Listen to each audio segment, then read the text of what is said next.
everybody, Zon gets 134 here. I'm Average Joe Squad. And with us tonight is Sal Chucky 94. And welcome. Welcome to Remember the Hyphen, the show where we kneel before Zod. It's You don't have anything to do with the review. You know what? Wait. It's the same tandem. No, we gotta redact. Chucky soul. God damn it. Well, if you... This is why Superman works alone. We're doing Batman Mask of Phantasm tonight. Oh, I'm sorry. That was a spoiler. I'm sorry. It wasn't you. It was you going to Zod. I'm like... I was like breaking out a Superman reference out of nowhere. I was like expecting maybe like your Angel of Death awaits or... No, you get fucking kneel before Zod.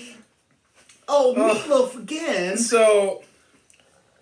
Okay, so yeah, I know we're doing Batman and not doing it in Mobat Movember, but first of all, we do Spider-Man outside of Spidey-ness. And second of all, we actually had Doug who finally got to watch it all the way through for the first time, and actually, I've never seen even parts of it before. Oh, you never even seen parts of it before? Maybe like the like some like clips of it, like on reviews, but never like a full clip or. Oh. But yeah, that's what I did. Yeah. And so basically, I figured we might as well do it. You do it because I would love for have Doug's opinion on the film. Right. And also, we've done Not again. Are we having no phone policy? am I gonna have to do like a phone check? I haven't done Get the anything. basket, put all our Leave me phones alone. in. I haven't done anything. I'm an innocent man. Not now. After Anyway. Haven't you read the papers, Adam? It's Batman on his phone, not me. Wrong. I seen the guy. He looks more like the ghost of Hyphen future. Yeah. wait. I gotta get out of here. It's unhealthy in here. Get your hands off me! I don't know where you've been. All right, now we busted out like his 6 references Okay. out of nowhere. So if you hadn't guessed, we love this film. So to kind of give a little bit of a backstory, I remember I watched a lot of the TV show. I actually think I watched Mask of the Phantasm much later, or either I watched it before I really knew the TV show. I seen episodes of it, but I never really. And I remember when I was really little, I kind of didn't get this film. I remember I liked it, but I didn't get it nearly as much as the animated series. And then I went back and watched it much later in life. Actually, I probably want to say around probably late high school or early college. And I sat down and watched it. I'm like, oh yeah, the animated series is really good, so I'm sure this is pretty good, right? But I had also seen people be like, it's not very good, or But then I sat down and watched it. I'm like, I think this is the best Batman film ever made.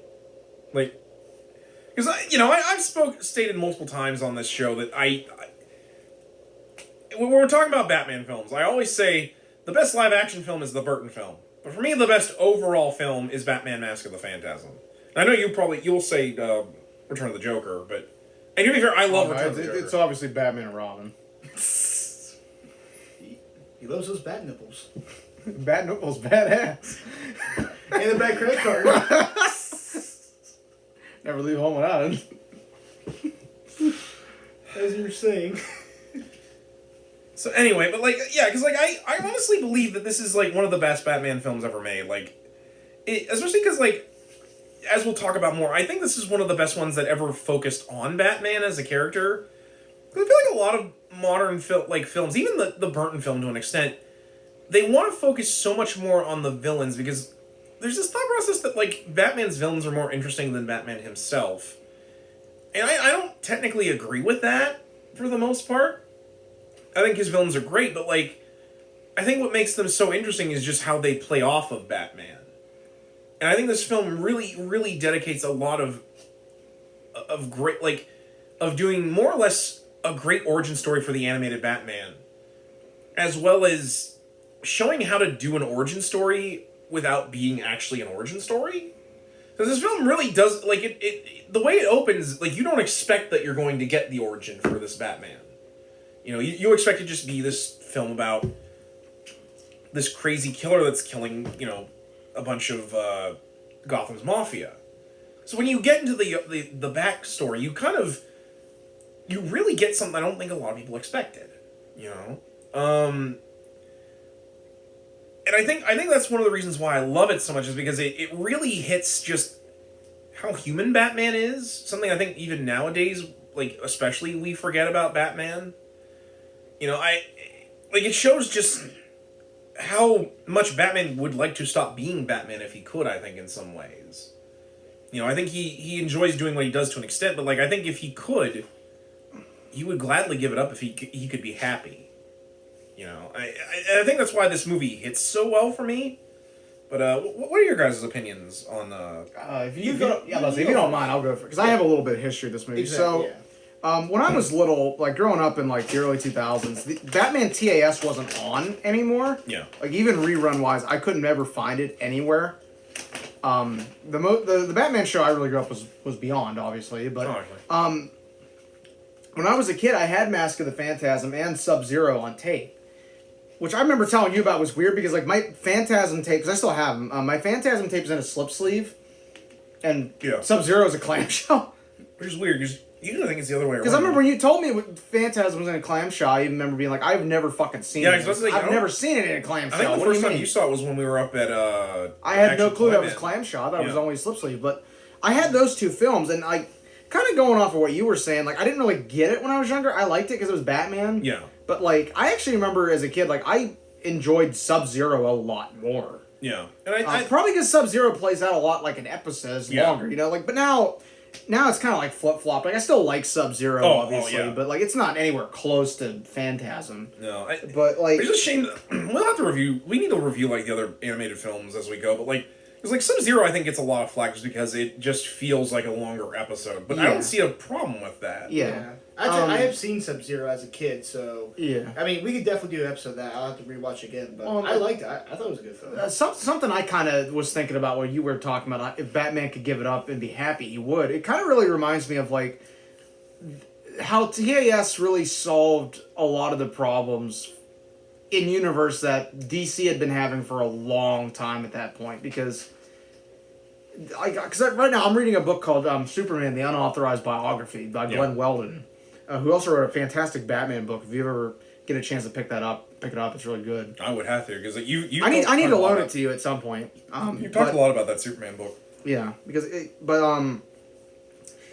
talked there recently. I was reading a little bit of it this morning before I went to work. I remember them talking about they had this issue where it was Marvel characters at the time were more relatable than Superman because you have Peter Parker with real problems, and that he doesn't want to be Spider-Man. If he could give it up, he would.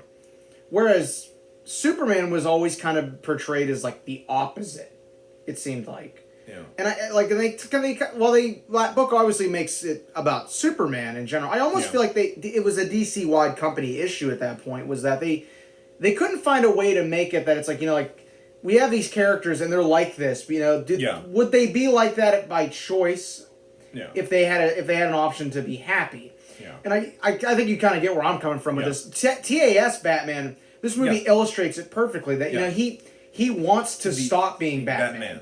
If he could, if there could be a world without the Batman, where a world that didn't need Batman, he would obviously take it. He would.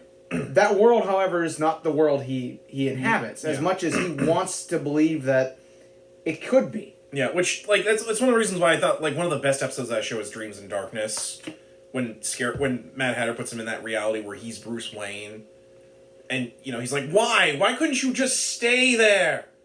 Because it wasn't real. It really hits just, as much as Batman likes to pretend that he's strong and stuff, it's not out of some sort of deluded ideal. It's because it's this is the real world that I live in. I have to be this. I think the only movie that ever hit the whole idea of about why Batman does what he does it would be the Burton film when he talks to Vicky about why he does this. It's not a perfect world, and Vicky even is it doesn't have to be. I think that really hits home for this Batman because he wants the world to be perfect, but it can't. Although to be fair, getting back to what you were arguing from the book, I do agree that I think a lot of the DC characters need to be brought down a little bit more like that, but I don't think Superman necessarily, because in my opinion, I think Superman needs to be made human in other ways, but that's just mostly an opinion of mine. Yeah, like I said, I kind of just threw that in because the more I thought about it, I'm like, wow, that is true. You could relate that to just being about anybody in DC, but especially especially Batman. Now that I Yeah. think about it, like probably I would even argue a little bit more than Superman. Which I feel like Batman's problem is less he's not human enough. I think it's people forget that like all the wealth and like abilities and stuff that he has, it can't fix what he wants, which is to Right. be his family back. Yeah, Well- well, except for one thing that is brought up in this movie, but we'll get to that. Well, maybe I won't say what I have to say. Like, there's a scene in the movie I think illustrates that. I won't say it yet, but I mean, you don't have to worry about really spoiling this film. This film Well, is no, like but I 20 or didn't know 30 if- years old. It smells like. well, no, I didn't. If you know haven't if watched it at this point, like it's more. I well, didn't know first off, if you haven't watched it at this point, why haven't you? Yeah. right. Second of all, fucking watch it. Well, Yeah, you can watch it on HBO Max probably. oh yeah. Check it out, asshole. Jesus. And that chick better not bounce or you're a dead motherfucker. Oh, gee, that's a great review there. Like a great recommendation. That's a good recommendation. Check it out, asshole. Coleman's approval. Sticker of approval. just gonna fucking sticker me like this. Check it out, asshole. You know, Ebert and Cisco and Ebert, they had thumbs up. Yep, check it out, asshole. Check it out. Remember the hyphen. Check it out, asshole. That's what his G is. I love that. Get her alive. You're watching this movie. I was gonna say, okay, if that's the case, the scene where in the movie Mass Phantasm, where Bruce goes up to is a gravestone, and you see it's his parents, Oh yeah. and this like the thing that he keeps going back in the film to the gravestone or the graveyard, the grave of his parents. Yeah, the thing is, it doesn't. The fact is, his parents. It's not just even just his parents. Like, or actually, his parents represent why he's the Batman. Yeah. They die because they live in a corrupt society that needs the Batman. Yeah. He's a product of his environment, and he knows that. And he knows that if he's not there, if the Batman's not there, like the first fight with It'll happen again. Exactly. Like even when he tries to, be a vigilante the first time, as you see in the film, he tries to do like just him with a ski mask and just find guys. Like, but he realizes no, it's not enough. And I know the films, like the Nolan films, are our favorites, or at least they're maybe other than Dark Knight. They're not exactly the best, but the one scene about him being a symbol, Yeah. he realizes I have to be a cause of justice and a symbol of hope for the city and a fear to those who are. Yeah. So the fact that his parents' death is so like a motif in the film, it shows that he can never, even though if he wants to be happy, he can never get rid of his past. Yeah. I think part of the reason why I wish that this movie hadn't failed. Like I'm glad that at least in some way it's gotten a lot more recognition over the years, particularly thanks to video sales. But like, I don't know. I wish it hadn't, because like I feel like if this had gotten so much more popular than it had, we really could have seen like a new age for superhero stuff. Just because like this is kind of what Marvel wants to do now with their characters in the TV shows and stuff. Or even like you could have seen like maybe like kind of like how the Fletcher cartoons were in the theater. You could have seen these. Imagine like the DCAU films now were theatrical releases. Yeah, like if they had the budget like a just Disney how crazy film did. that would be. Like if they had the budget that the Disney films had. Oh man. No, it would have been amazing, but like sadly this movie is a product of what's known as the animation age ghetto, where So the fact it came out on Christmas Day, I'm like, Yeah. oh, No, God, that's really? Yeah, it came out really Christmas that is Day, which I'm like, so- that is a terrible time to release a fucking It already movie. got like Yeah. the nail in its coffin at that point, to be honest. It was basically shot in the leg before it even got off. It the also start had line. almost no advertising, because WB was just like, well, because I want to say this came out either between the first and second season or towards the end of the original run before they did the new Batman and Robin adventures. Right. And so they were just like, well, let's just pop it out. It's just a tie into this TV show. It's not like anyone's going to care. The other problem is it had to compete with Disney. And, like, while yes, like, Disney Renaissance kind of helped make animation, like, flourish, a big problem was, like, at that time, no animation studio could really compete with them. Or if they did, they were trying to not even Pixar at this point, because Pixar is really in No. its infancy at this point. And we actually Like- talked about this earlier. Like everybody tried to copy Disney. Like with like- movies like was it like Quest for Camelot, Mhm. The Princess and the Swan. Like Xena Hercules movie, Oh no. which I have by the way. Jesus. We need to review that at some point. As And you- because I like Cena. Even though the Same. guy that played Hercules is a bigot. A bigot and a religious zealot. Yeah. But like, so like it really hurts to say that this movie did bad. Like, cause like I love it to pieces. But like sadly, because like much like Into the Spider-Verse, it well, okay, Into the Spider-Verse did well, but it didn't perform nearly as well as like any of the live action films did, unfortunately. Just because of, once again, sadly, that it's a product of being a piece of animation, and in this country, animation is not taken nearly as seriously.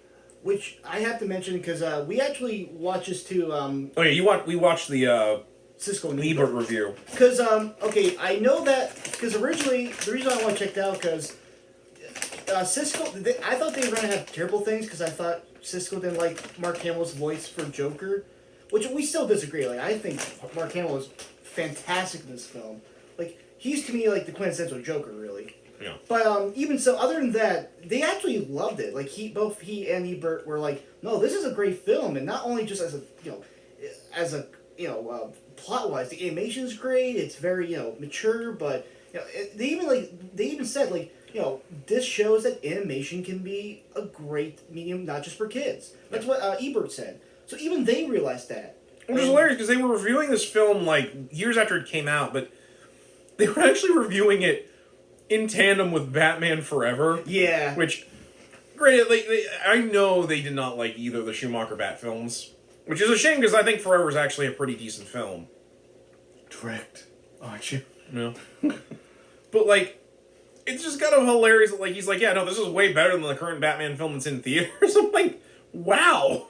And didn't he also say I think they both said this was the best Batman other than the first Batman film. That they did. A lot of people say that. Honestly, we need to do more of Batman the Animated Series. We talk about Batman Beyond so much. We just need to, but overall, Batman the Animated Series is what made me into a comic book guy.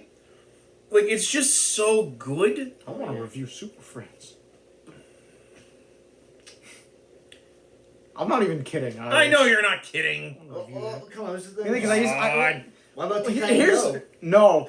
Fuck you. Get out. What do you say? Get the fuck Teen out of Titans here. go. Get the fuck out of here. Get the fuck out of here. Fuck out of here.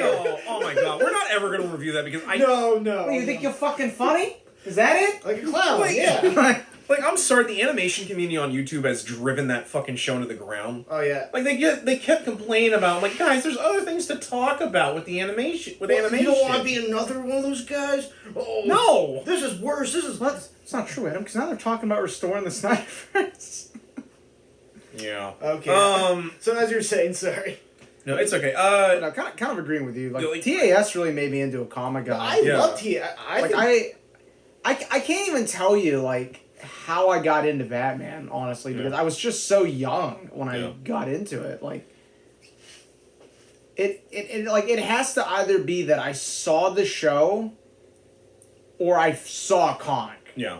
I don't know. It was that long ago, and I was that young that I can't even remember. I can tell you when I saw Spider-Man the first time. Batman, however, is a little bit more it's both it and Spider-Man are Foggy Ruins of Time. Spider-Man TAS are both so integral to why I am the superhero guy that I am.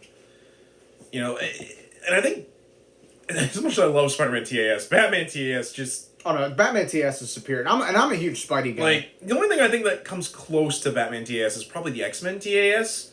And even then, I love X-Men TAS. As someone who's not really a big X-Men guy, I love X-Men TAS, but man, there's just something about Batman TAS that works so much more. It's got the one of the things the only other thing that could rival it, Superman TAS. Yeah. Because Superman TAS is amazing. Yeah, but kind of trying to steer this a little bit back to Phantasm. Yeah, it's alright. I think a key part of to me I've always felt like this movie is kind of timeless, but which I don't know what it is. I think it's just the mixture that the Timverse, as it's called, does with TAS and mixing the noir kind of feel. Yeah. You got the old style, the cop Art cars and the Deco. blimps, the Art Deco style, Yeah. Mixed in with like you got the modern stuff like the Batmobile or the computer. Yeah, actually even the cars are like retro too. Like you would think that would date it, but like I almost feel like it kind of has the opposite effect. It makes it feel like you like this could be any time. It feels to me, modern. Seeing the retroness kind of has always told me that it's kind of like it kind of just feels like not only is it an homage to the Golden Age Batman stuff, but I also kind of feel like it's not really supposed to be that important. It's supposed to be like here, like this is just the background, you know. Like you can kind of project whatever you want onto it. Which always makes me laugh though whenever like they would cross over with Superman TS because Metropolis is like futuristic as fuck. Yeah, and Gotham is like stuck in the 40s. I'm like, are we in like a time loop here? It's like not only that, like the later BTS shows, the sky's always red. Is Crisis on Infinite Earths happening right now? It's like time zones, but instead of a couple an hour off, it's like decades off. Yeah. But the thing about I think it's like universally modern, whereas like it's of the modern period, whether it be in the 40s to the 2000s. Like it's not too dated by let's say cultural references or dialect. Like but it's not too modern. Like it doesn't have here's an iPhone just for the sake to be modern. It's like it has a good balance between those, so you feel like it's modern, but it's not in a definite time. It's indefinitely modern. That's always why I want them to because I know Bruce Timm and Paul Dini are trying to get a sequel series for the show, but I'm like I don't know. It was I know what they'll do is they'll make it look like the new Batman Adventures, and while I love new Batman Adventures, there's just something about the first 3 seasons of that show that looks so good and works. Because I love the 4th season, but there are episodes of that where I'm like, I don't know if this hits as well as some of. See, because I've always kind of been the opposite. I always have kind of preferred the new Batman artistic style to the other one. It's less the style and more like the stories. There are some stories the quality of the stories I will definitely give you. I thought we were talking mainly the Art Deco design. Yeah. But I say that and I still will watch every episode of season 4. Well, it's still better. It's still easily better than whatever the fuck's on TV now. Because it's less that it fails and it's bad. It's more like it fails and I'm like, it's still good, right? Because it's still something I like and they got the parts I like. But it's like the sandwich on a McDonald's commercial where it looks really good, right? But then I get the sandwich and it's a piece of shit. Well, not piece of shit, but it's shit. There's a little too much lettuce, and it's kind of all You put the pickles on when you say no pickles. Yeah, it wasn't nearly as crappy. You wasted this fucking money when you could have just got a 10-piece nugget and been happy. You fucking screwed up. Well, it's more I was trying to kind of get the idea the one looks like it's how you want it. Right. The other one's kind of it looks like a fucking deformed Egg McMuffin. Well, it looks like Near Colton got behind the thing and tried to make a burger. Well, I mean, that's the thing. What the fuck would I make a burger? I don't even know what it looks like. I know what you're trying to say, Adam. It looks like Colton, did you put ranch on this shit? Yes. Some fucking hate ranch. Okay, Joey Diaz. But no, I understand. It's on the commercials, things look much better, food definitely. Yeah, and that's kind of like BTS seasons, the first 3 seasons, and then the 4th season. There's just some episodes that it's like a kid who really loves to make building blocks, and a kid who likes it but doesn't really get everything in the right spot. It's like that. So basically, Jim Shooter. Yes. Jim Shooter. We just shit on Jim Shooter. I mean, to be fair, he's a DC writer. Yeah. He started at DC when he was 14. He conned his way into a job because he sent DC pitches for Legion of Superheroes because, in his words, it was the shittiest comic DC had, so I could have got a job. And then he was writing for them when he was 14. And then he became the editor-in-chief of Marvel and basically drove the company into bankruptcy until the 90s. He's the reason the Dazzler the movie almost happened. Oh no! Yeah. No. He's a weird character. Basically. We gotta get back to Phantasm. Yeah, let's get We've gone all over the place. It's like ADHD. But I will say that I think the thing that makes it feel like it can happen anytime is just how they don't really point out how everything's different. It's just the way it is, and even then it still looks good. The other thing I think really works is just how phenomenal the voice cast is. Oh god, yeah. Kevin Conroy and Mark Hamill knock it out of the park in this film. In my opinion, I think this is Kevin Conroy's best work as Batman. Yeah, I totally agree with that. Because he really can do like all the range of Batman in this. You know, from being the triumphant Dark Knight to like his lowest moments to even when Batman is like begging for his parents to let him out of this promise he made them. You know, in that moment in the rain where he's like, I can give more funds to the police. You know, they can have more hands and work. You know, they can. Please, I need it to be different now. I didn't count on this. Or I even didn't like count on being happy. even like near the end when he's kind of pleading with Andrea. Yeah. Like what good will vengeance solve? You know, which we'll talk more about that because I do want to talk a little bit about the parallels between the Phantasm and Batman, just because like I think it really hits home what makes Batman so different from all the other vigilantes.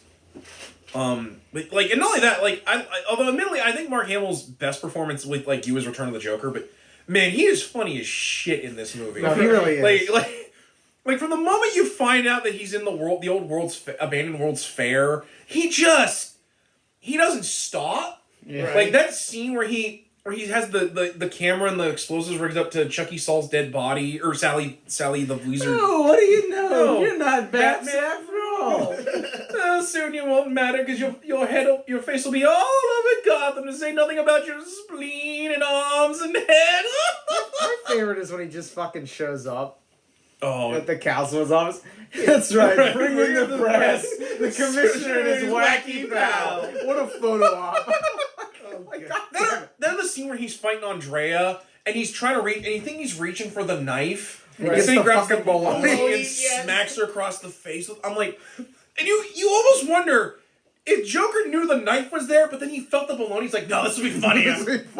Smack the shit out of Like him. you don't know if he's actually doing that on purpose or he just grabbed whatever he could. I feel like a lot of it too is it really showcases how good Hamill was at that point. Yeah. Like that scene where fucking, you know, Valestra has him like, Oh yeah. and you see him getting just fucking pissed, and then he goes from like, you know, like don't touch me, old man. and then he instantly switches. I don't know where you've been. I'm just like, something that's always impressed me about his Joker. Yeah, is because he can change the tone at like drop it a hat. I was going to just say that scene I love because as you said, it was so. It just shows his range. But, Yeah. and not to mention, it just shows that like even Joker has like a sore spot, like, and he just rubbed it that 1 second, but then he's like, nope, gotta go back to being Never Joker. rub another man's rhubarb. well, it really shows like because like Also, they totally dress him up in that scene too to resemble Nicholson. yeah. Yeah. Well, it works so well. What I was gonna say about that scene is I love is Sally thinks that there's still like he's like a superior to him, and that pisses Joker off. He thinks you can fucking like negotiate Yeah. with the Joker. Well, really, It's that's like there is no goddamn Well, like that, negotiation. Exactly. The Joker is not his lapdog. He is the clown prince of crime. No one is above him. Like he is the Joker. Right. And I also love the fact that, and one of the things I love about the BTS Joker is he's allowed to not always be like just a murderous psychopath. Because I actually like a Joker who, you know, like you never know what he's gonna do. Like maybe one day he's gonna poison the Gotham Reservoir. The next day he's just like attacking people with pies. Right. Like I actually like a Joker who isn't always just like, you know, just for killing people. Because that's not funny to him all the time. He's not a pure like. This is the same show where we get the laughing fish. Oh yeah, the same show. Although to be fair, I love that episode. That episode's funny as fuck. Especially the part where he smacks Batman across the face with a wrench. Meanwhile, back at the wrench. But I know what you're trying to say because like you know it's not like this Joker isn't just like oh I'm damaged so I gotta write damaged across my forehead or oh I gotta tell you about these scars I carved into my face. I mean, I do like the Dark Knight Joker, but he's not. I would say he's not the quintessential Joker. The Joker, I was along with the comics. Outside the comics, I think Joker and Batman TAS. That's because he's chaos. Mark Hamill Joker's is a wild card. yeah. He's Just like I was telling you, like where people will always be like, oh, like Keaton or Bale. It's like Conroy. fucking Kevin Conroy Yeah, I agree. is No, like- Batman. Just like Mark Hamill is the fucking Joker. Because I always say it like this. imagine that scene where in Batman Begins when you know, where are the other drugs going? Like the guy's like afraid. I'm like, I wouldn't be afraid of this guy. I'd laugh my ass off, dude. Just scream but at Kevin him. Conroy, he would pick that guy up and he'd be like, "You're going to tell me where the other drugs are." I don't know, man. I swear to God. No. Swear to me. You'll swear to me. Okay, this is a reference. I think it was Justice League. I think you know the one scene where like a goon opens a door and there's a Batman. Like, No, that's Batman. Mystery of the Batwoman. Okay, yeah, that's where the goon sees it. See anything?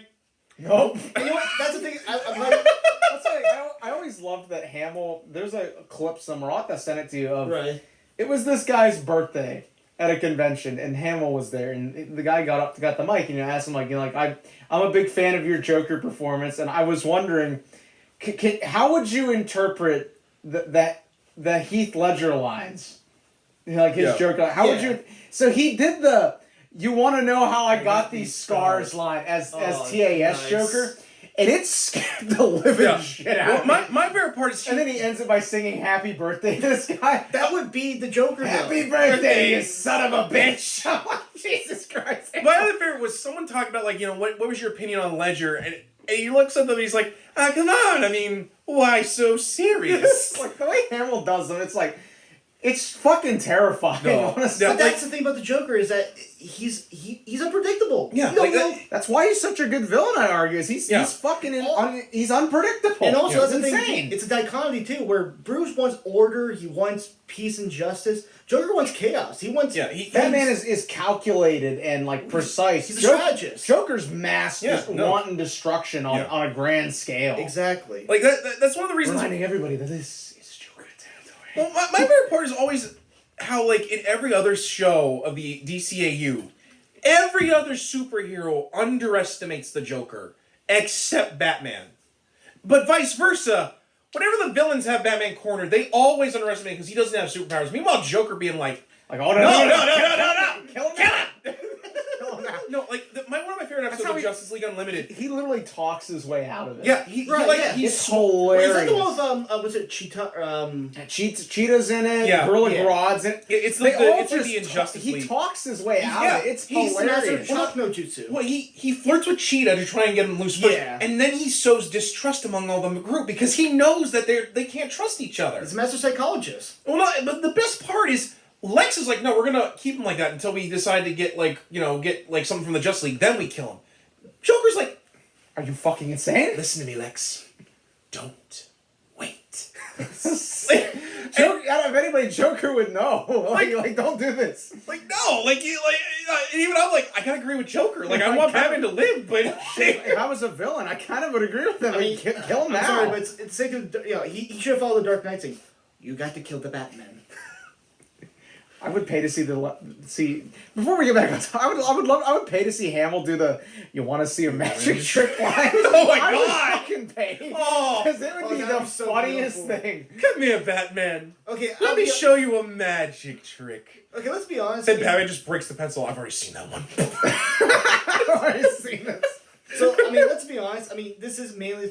but let's say this is really a hybrid of Massive Phantasm and anime and Batman, because really, you can't talk They're on- indispensable. Yeah, like they're two sides of the coin. Getting more back into talking about more of the characters. I love Ephraim Zimbalist Jr. as Alfred because he's like the perfect Alfred. Sadly, he passed away, but like right. he's the way I like Alfred, where he's warm and like kind to Batman, but he also doesn't take Batman shit. No, yeah. Actually, that's the thing. Why nonsense, sir? You're the peak model of sanity. By the way, I've pressed your suit and put away your exploding gas balls. Thank you, Alfred. You think you know everything about me, don't I you? pounded your bottom. I bloody well ought to, I was sir. going to say that. Well, you're wrong. No, I love Alfred in the... of course, for those qualities, too, but I also love that Alfred's, like, he knows what to get the I fuck was gonna out. say he knows how to get the fuck out of the room. So, Oh, yeah. Like when they get because in he the keeps he's like, walking nope. in. He's like, all right, I'm leaving. I guarantee you, he walked in on Thomas and Martha conceiving Bruce, and he was just like, Okay, I didn't see all that. right, no. I want grandchildren. Come on, he's banging Leslie Tompkins. Oh, yeah, he's no, used to he's it. banged Leslie Tompkins in every room of that. Like, Bruce ain't home. No, he's a bro. He's not gonna be a cop. He's not gonna bang Leslie in the Batcave. I think what is so great about this Alfred too is it really nails every facet of the character that we see in the comics. You know, you have you have the encouraging father figure in that, you know, like the scene at the end, you know, where like he gets down on the level with him and like talks to him. I couldn't save her, Alfred. Yeah, like you have that scene. Then you have the kind of like the friend kind of, you know, when he's joking around with him in the cave, like, you know, the scene you just brought up. You have the... what about the, I drew you a bath? Oh, yeah, that shit's funny. No, that was some humor in that one. It's like, funny. They just... And then, like, you have... You know, when he sees that Bruce is falling in love with Andrea, you have, like, an almost father figure type. Yeah. Like, they get so many different... Like parts of Alfred's character all right in such a short amount of time. It's just like they do what most movies try hours to do. Can I tell you? You haven't given up on me? Never. At least until the third movie. So we're not gonna talk about that. Just briefly on my thing with the film. I have heard of it but never seen the film until a couple of weeks ago with Colden. And I didn't even know there was two versions of it either when we watched it. I was like, I had to text him like, what's the difference between theatrical and television? Because I've never heard there was a second version. The television cut, as far as I know, is just it removes some of the more bloody and violent moments. It's probably in 4:3. It's also probably in 4:3. Right. So one thing about this film that I think it's not just a great anime film. It's definitely great filming that most films don't do. It shows, not tells. Yeah. You're not over explaining. It's not being overhead like you said with the Nolan films. It's just, here is the characters acting out with you get from dialogue, you get from character interaction, you get from subcontext. You get from animation doing that, like that scene where like after Batman has the first flashback and he's been watching Andrea and Arthur in the rain, and it cuts back to him pulling the telescope and you see the rain like making tears come down his face, like he literally is like alone in the rain, and like he literally like it really just shows how much this is actually ripping him apart inside, like even though he's he's Batman, so he's just I don't feel anything. I don't feel anything. Oh, he's next to the gargoyles too, which is so like. But no, that's what I'm saying is that, and also that's the thing about animation. One of the testings of animation, I forget the rule or principle. If you can take the sound away but tell what's going on from just the movement, that's good animation. Now this film does, like you said, it does so much with so little. Yeah, because like. I think one of the reasons why I like this so much is it's a lot like Batman Year One in that regard. It doesn't do like some big grandiose story. It's very simple when you really boil it down. Yeah, it's just Batman Year 2. Yeah. Well, but it's better than Year 2. Yeah, Year 2 is so much pretty better. shit. Hey, wouldn't it be great if Andrea was a nun and her dad was the Phantasm? Boo. And then when she find out he's the Phantasm, she's like, I love fucking you, Bruce, but I gotta be a nun to atone for my father's sins. That doesn't make any sense. Yeah, but Phantasm improves on Year 2 in every single way. Like, well, because was it Paul Dini and was it Bruce Timm? Yeah, but to be fair, I feel like Bruce Timm really gets the animation down. For me, Paul Dini is the guy behind the typewriter. As someone who has watched movies that Bruce Timm has done without Dini, I'm like, no, you. It's like listening to an Elton John album where he doesn't have Bernie Taupin helping him with the lyrics. You're not getting the whole package. Yeah, right. Like something is missing, and I don't know what it is, because it was the same for the Arkham games. When he stopped writing them, it was noticeable. Oh, it was so noticeable. Oh, yeah. I know he could have hid who the Arkham Knight was so much better, but like. We wouldn't have got any flashbacks if that were the case, or they would have had so many other flashbacks in it to disguise it. Yeah, and finally, I think probably the other really great character in this, because she's really the only one that's like as important enough for us to really talk about her, is Andrea Beaumont / the Phantom. The Babe. No, it isn't Smokey the Babe. Andrea is so great because, like, they basically wanted to make her everything Bruce isn't. You know, like, when you meet her for the first time, Bruce is already, broody and dark and silent and... My parents are dead! Yeah. But no, can I just say, I love that when... I had to do it. I know. But that's what I love about the... can I just say, like, I love with the young Bruce in this, Conroy does a great job of like distinguishing old and young Bruce. And yes, he's moody, but he's not like so despondent. Like you can tell, like there's youth in his voice. It's some like there's still hope he can be happy. That's why when me and Doug watched it, I paired it up with Rebirth from Batman Beyond, just because you can to kind of go. You can tell the difference between you have all three stages of Bruce's life. You have before Batman, Batman, and after Batman. And like kind of like showing what you were kind of illustrate what you were kind of trying to get at. Conroy has a different tone for all of them. They're distinguishable. Like they're actual. You can tell that they're the same person, but like at different points in life. And I'm not trying to call her out, and this could be more not her decision, but her voice director. It's kind of like with Tara Strong. Like I mean, she's a great voice actress and a lot of roles, but I feel like a lot of her voices, there are a lot that are just her doing the same voice. Yeah, like, you know what I'm saying? Because I don't think she has nearly as much range as like. I'm not trying. Look, I like Tara Strong, and I'm not calling her out. Yeah, so do I. I'm just saying range. I guess that's what I'm trying to say. She has.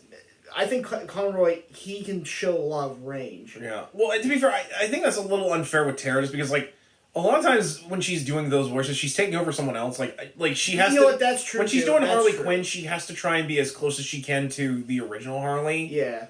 Because like. Arlene Sorkin is just too old for that voice. Like I remember when I was watching Arkham Asylum and they had her as Harley. I'm like, oh, you are just not a fit for this anymore. She just because like Harley's supposed to feel young and youthful, but like man, she sounds like my grandma. Yeah. I mean, I'd still hit it though. And also, I'll be honest, I'm just using more Tara Strong because I can't really think of like a really good example right now. Which but no, I mean, getting back to Andrea, who fun fact is also the same voice actress as Lois Lane from the Superman TAS. Really? Who Bruce also tried to bang. So I actually didn't know that. So that's actually news to me. They're the same voice actress. This is actually where she got started with the DCAU. Huh. But I like how like even though she lost her mom, like she's so more outgoing and optimistic and just this ray of sunshine that Bruce needed in his life. Like whereas Bruce is like very much receded into himself, she's like the extrovert. Exactly. Yeah. And like. I like how, like, it's kind of shown how differently the two of them grieved. And how when eventually she lost her father by the hands of the Joker, why eventually it shattered her, I think, worse than Bruce did. When Andrea leaves him, I think that hit him less as hard because he already knew what he was going to be. From the moment the bats came out of the ground when he was trying to propose to her from the Batcave, it was almost like as if Batman himself was like, you can't escape this. You can try, but you will never be able to escape me.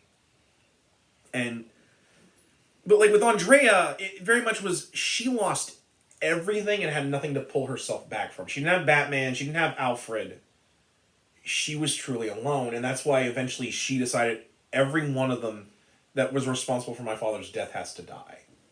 Because, like that's why I love how much Andrea tries to throw it in his face that, like, like that scene where he comes to her as Batman after she had figured out that he's Batman. Because, he goes in his costume to the grave. Yeah. I mean, granted, it was at night, so he probably expected no one to fucking be there. But only one person would know who was visiting that grave. Yeah.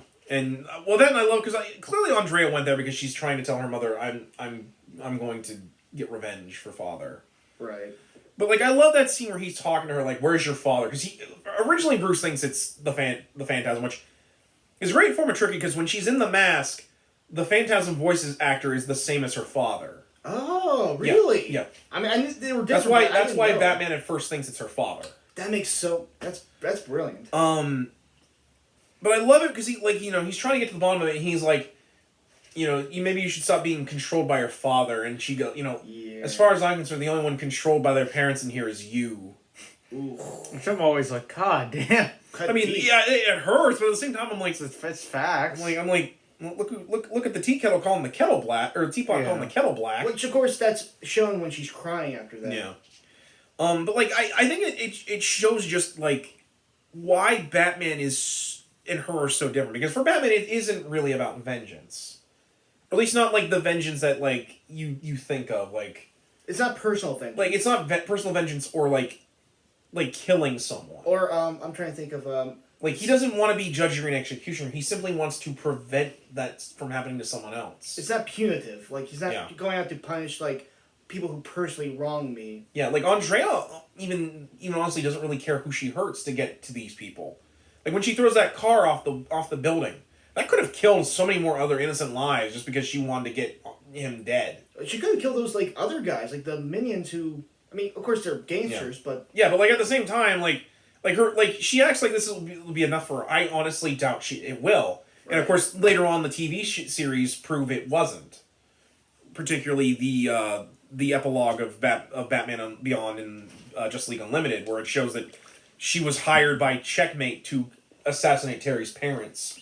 Right, which is why you also showed me that's why you also showed me Batman Beyond the first 2 episodes, because I liked, as I told him, I like the pair Rebirth and Phantasm together. It really does work though, because like it really shows just how much this takes a toll on Bruce. Now we've talked a lot. What guys are your feelings on Andrea? I really like her. To me, she kind of symbolizes the other side of the coin. Yeah.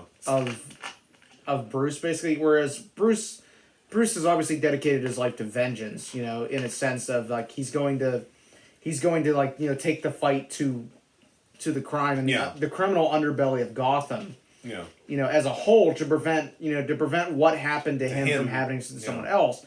Andrea is like the opposite of what Bruce could have done. He could have gone after the people who took out his parents, and he could have just killed them. Yeah. But he doesn't do that because I think Bruce realizes that doing that isn't gonna it won't solve anything. It won't bring them back. Yeah. And it'll just eat you up from inside as they bring up in the film. So you kind of see where I'm getting at. Where it's Andrea is like what could have been. It's kind of like a broken mirror, basically. Right. As Alfred says, vengeance blackens the soul. Like I worry about you that every night, Bruce. You go out there and face things I could never imagine. And you walk that line, and you haven't fallen in, and I thank heaven every day for that. But Andrea fell into that pit years ago, and not even you could pull her back out. And actually, it's really interesting. That's really good. Like that I think defines Batman as a character. Yeah, like he doesn't fall in, but like at the same time, like he can't pull those out who have fallen.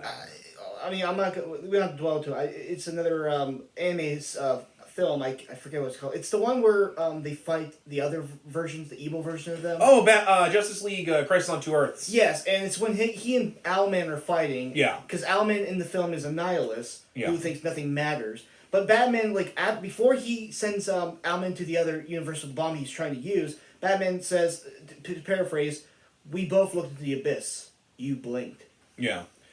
Well, because I've always argued that Batman is a nihilist in a sense that he understands that like crime and violence and all that is senseless, and it really it's not like there's like this fate or that it matters. There's not like a cosmic order. Yeah, but that doesn't stop him from wanting to end the tide. If that makes any sense. Well, I mean, you could say. I mean, I know he realized there is nihilism in the world, but it's like kind of like an existentialist thing. Like, the world may have no essential meaning, but he's trying to make his own meaning. So even if the world is not essentially good, I'm going to be the good force in it and do my best to make it right as much as I can.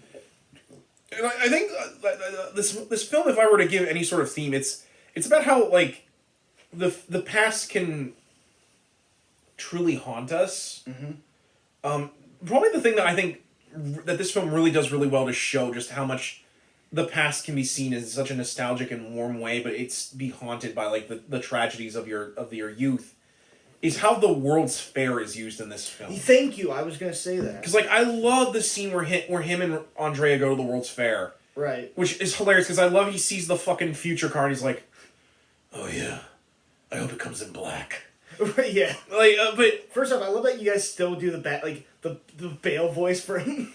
Yeah, just because it's funny. Yeah. But, like, and I love it that in the future, the Joker is there, and it's rotted and decrepit. Right. It's idealism of that. Symbolizing, like, the apple rotting from the core. Yeah, right, exactly. Like, the ideal version is corrupted by time and reality. It even has, like, their animatronics in there, and they don't work right, and they, like, explode and fall apart. Wait, what's the wife name? I think it's Betty or something like that. Oh, Meatloaf again, Betty. You know how. Wait, are you talking about the ones that scare the shit out of Valestra at the Yeah. beginning? No, I'm talking about the But one. that and, like, the robotic wife he has, the one that, like... Because you said those, when you said they don't work, I'm like... Well, I meant more, like, not work like they're supposed to, or, like, work right. Well, because my thing is that Joker shoots him up. Oh, yeah, that too. I hate that Yeah, I've always seen people I've seen people misinterpret it as being, they just break and fall apart. I'm like, no, he's clearly shooting. Oh, no. I'm more mostly talking about, like, the dog, or, like, his wife, and how, like, she doesn't work right. Oh, Sparky. Yeah, Sparky. Out, Sparky! Or, like, when he kind of hints that he's fucking that thing. What? Like, Yeah, when Oh, he... no, he robot, does. like- Yeah, he does. He's like, can't have a little fun on the He, old... like, smacks it on Okay, the I'm ass. sorry, I'm like, what the fuck? I thought Please do not fuck the robot. I'm assuming Harley was banging Poison Ivy at the time, so Joker was lonely, was just like, well, any port in a storm. It's the first sex spot in the film. But, Oh, come on. but no, I like, cause, like, you always see that, like, you even see, like, Arthur, like, Artie, like, when you see him as, like, a young, like, hopeful attorney, and then when you see him as, like, you know, after Joker this corrupt congressman. Yeah, this corrupt congressman who's in the pocket of the mob. Right. Who had Batman and Bruce Wayne's support, and he still was in the pocket of the mafia. Wait, did they actually support him? Yeah, Bruce supported him because he was at least hard on criminals, and he thought that he was going to be like...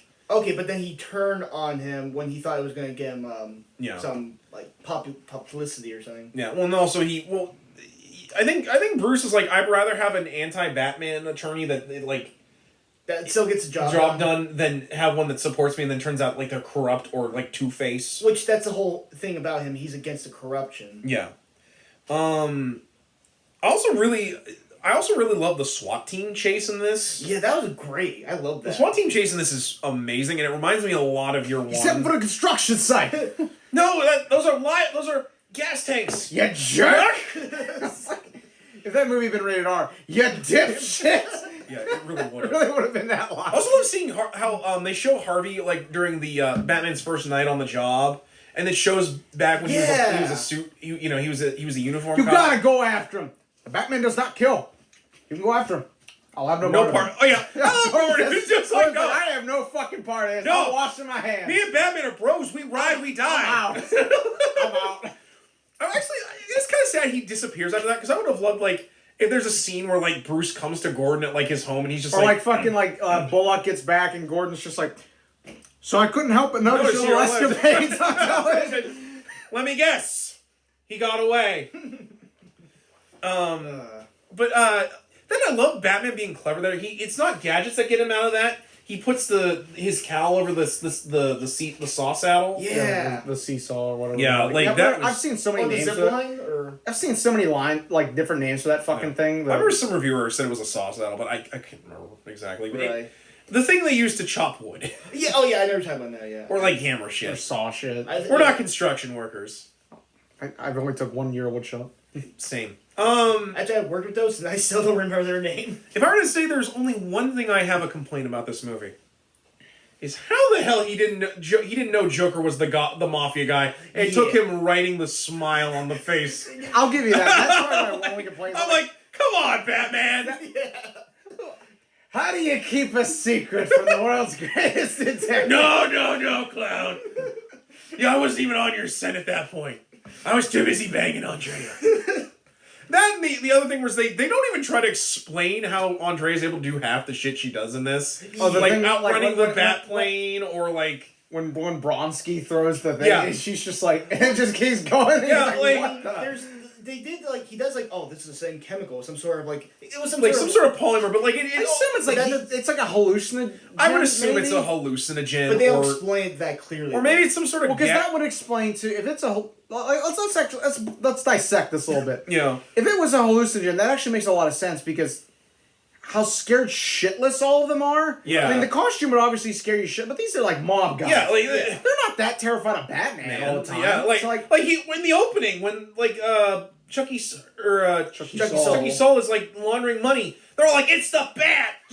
Like, get your guns. Yeah, it's like that would make a lot of sense if it was a hallucinogen. That it's just kind of making making whoever she's going after like just think shit's happening. No, so like you think she, because like I will admit some of her fighting skills are clear, like she's had like they like they're established. Yeah, they established that she's taken martial arts and stuff, but like the fact like I said, the one that always gets me is when Batman's chasing her in the Batplane and she's able to like run along with it. I'm like, yeah.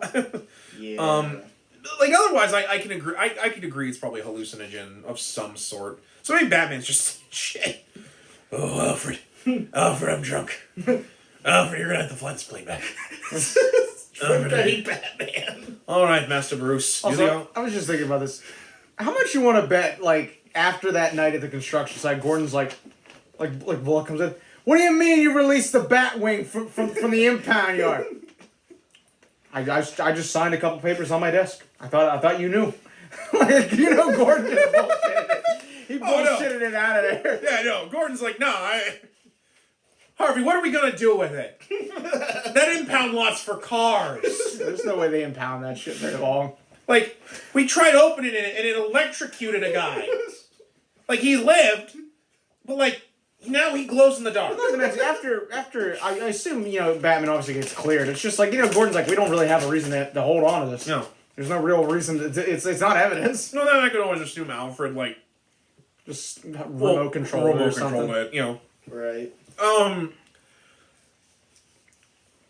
Yeah, like, that part always got me with the joke. Like, Batman, like, oh no. I'm like... And they have a Joker laugh, like, to emphasize... man. Also, Batman clearly kills Artie. Like, Batman clearly was like that scene where he had to explain it to me. He just lets him die. Yeah. Well, 'cause I thought that... no! Well, here's the thing, because I thought, like... That's not the answer I want to hear. No. At first, I thought, like, okay, well, I mean, I'm pretty sure this doesn't kill... Like, I mean, he's just laughing. Oh, no. Well, no, okay, but there's... I love how he fucks with him, too. Like, he sees the shadow, he's like, nobody there. But here's... Looks back at him. What's up? But here's the thing, Cole told me that, like, I'm pretty sure... Yeah, I agree with you now.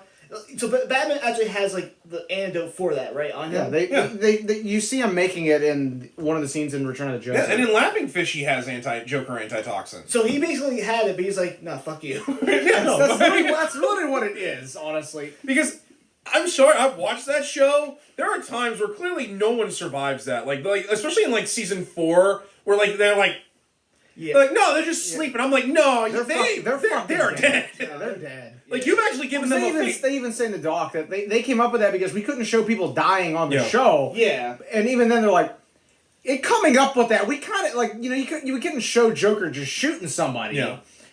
When we came up with that, though, it was almost worse. That's up there with, like... Mortis to, like, extreme. That's like in, like, how in Dreams in Darkness, they couldn't show Barbara landing on the cop car. So they're like, okay. They show it from the inside. So, like, you watch her just slam into it. I'm like... Yeah, that was how they got around the censors. Yeah. Like, okay. one of my other favorites, in one of the Harley episodes, I think it's Harley's Holiday. Okay. Batman rescues her, and he's got her, like, fireman carry. She looks over, she's like, sorry if I made a mess on your cape. Oh. So, like, she puked, like, from being... Oh, yeah. Yeah. The censors were like, could you make sure it's not like she, like, pooped or peed on him? I'm like, what else could it be? Her ass is to the camera. Yeah, that makes the sense. censors were just being... Well, see, if you were told that, like, I was thinking it was that, but then... Yeah, if it's shot, it's like, come on, that's obvious. All the censors, like, fucks were taken up on that show, because when they got the Spidey TAS, they were so much more hard. No, the cops use laser pistols that don't hurt nobody. No, Morpheus drinks plasma through his hands instead of draining their blood. We got the Punisher here, but he can't really do anything. Oh my god! Why would the Punisher of all... Because we gotta sell toys, Doug! We gotta sell toys! They have the Punisher there, and I'm like, it's so... They got Carnage, which, again, that's been my issue, my gripe with anything, any of the animated shows that show Carnage, and I'm like, stop nerfing him! No, I'm sorry, the Punisher one's still worse for that, because you have him, like, with, like, stupid-looking toys, and Microchip going, Frank, remember, don't kill nobody this time. That's why I was so... It's why, like, I don't know. I don't know if it'll be good or not, but, like, I'm kind of for Let There Be Carnage being R. Well, because he gets to murder people. Wow, I get to see him just go ape shit, basically. Right. Like how he normally is in the comics. Where This is the same dude who, as a warm-up for Spider-Man, killed people. He found one guy out of a phone book and killed him because he didn't like his name. Yeah, no, legit. No, yeah, I know about that. There's no rhyme or reason to Carnage. He's just fucking apeshit. Thankfully, when this movie came out in theaters, they're like, nah, Batman's getting bloodied, Joker loses teeth, like, dude's getting murdered with a stone angel, like, people fucking die. Right, it's a fucking revenge story. Like, Yeah, like, You always were a loser, Mr. Ross. well, oh you my can't, god, like, that was so good. You can't fucking send them to the next dimension or something. Oh, they're still breathing. Well, that's like why I always... That's what I like always, to see, Chucky. It's just kind of more of how Doug brought up earlier. Like, they do the show they do the show not tell. Yeah. Like, we see the angel fall, and then those two guys run up on it. It's like, oh, man. Yeah. like, you know that he's fucked up in Oh there. no, yeah. There's, like, barely enough to recognize who the hell Andrea that turned guy him into is. chunky salsa. Like, he, Yeah. like they're scooping him out with tortilla chips. Like, They that just was- fucking buried him in there. They moved Yeah, that tombstone. they're like, they buried well, him there. You know, the priest guy was like, well, we can't use this one today. We'll just bury this one. Imagine, over. like, the person that was meant for it, they're like, yeah, sorry, you're going to have to order a new What stone do you angel. mean, Mr. Priest? I don't do the rules here. I kick ass for the Lord. Well, it's funny. That actually happened to my aunt recently. Was they had a plot picked out, and like they got a call from the church. Oh, like we accidentally buried somebody in your I spot. thought you were- Exactly. Do you want us to dig them up and move them? And they're like, no, we'll pick a different spot. I'm sorry, we Oh, have no more room. I thought you were telling me someone like threw her into a grave and murdered You her. were like, whoa, Oh, Cole's what? talking about us all nonchalant. Oh, God. But Like, are you in shock? yeah, I was just like, Colin, it's okay. We didn't have to film this tonight. If you're in shock, but Oh, boy.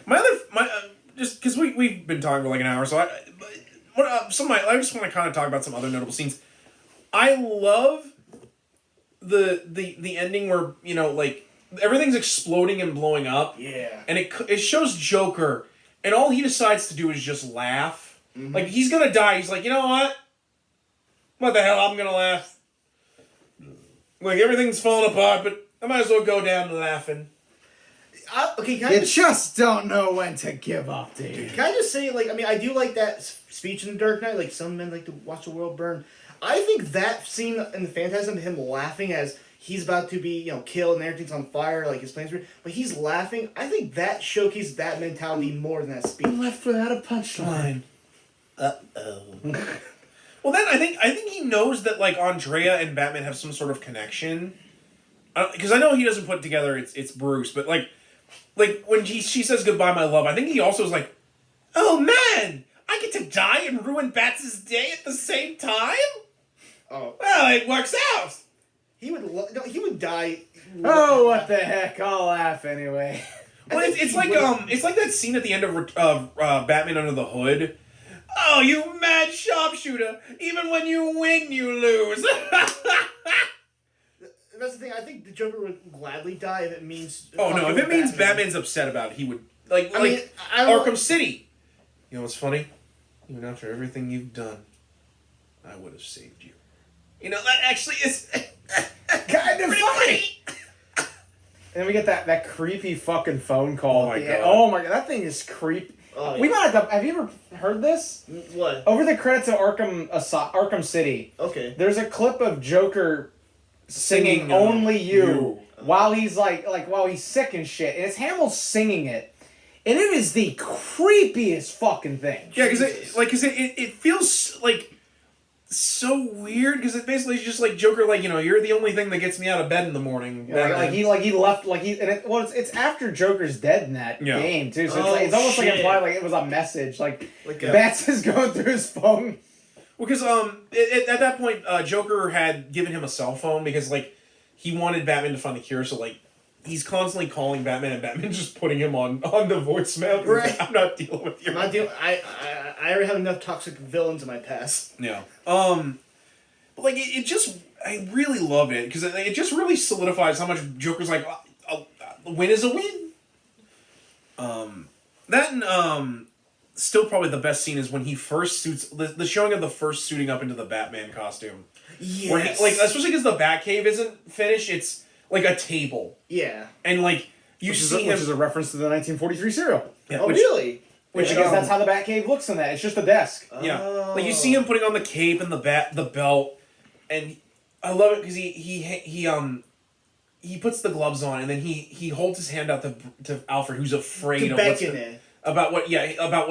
going to happen, but he gives him the mask and then he puts the mask on, and then he turns around and he's fully Batman, and I love Alfred's like expression and my God. That's one of my favorite moments because it shows just how much, like, even Alfred, who will be by his side forever, like, didn't want that to happen. Right. So when he sees what Bruce has turned himself into, it really solidifies that Bruce Wayne has truly died. It's the point of no return. Yeah, that Bruce Wayne is dead, and in his place is the Batman. Right. It's just such a solid picture. If I were to give any other complaint, I wish it was a little bit longer. I wish instead of being 70 minutes, I wish it was an hour and a half. I really, really do. Right. Give it like a full film length. Yeah, because otherwise it's so perfect. Everything about it. We've already gushed for an hour and 5 minutes, but I just, I can't recommend it enough.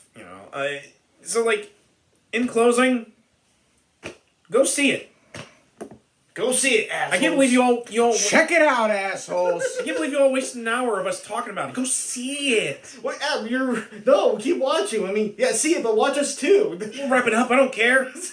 Go see it. This is probably pointless to do, but Watch this. Don't watch Ang Lee Hulk. Let us review it for you. Coming soon. Is that a tease? It is a tease. But anyway, let's just do a rating real quick because obviously I'm pretty sure we're all going to say it's a resounding 10 out of 10. 10 out of 10. Yeah. I give it 10 out of 10 bats. 1 out of 10. Need more Christian Bale.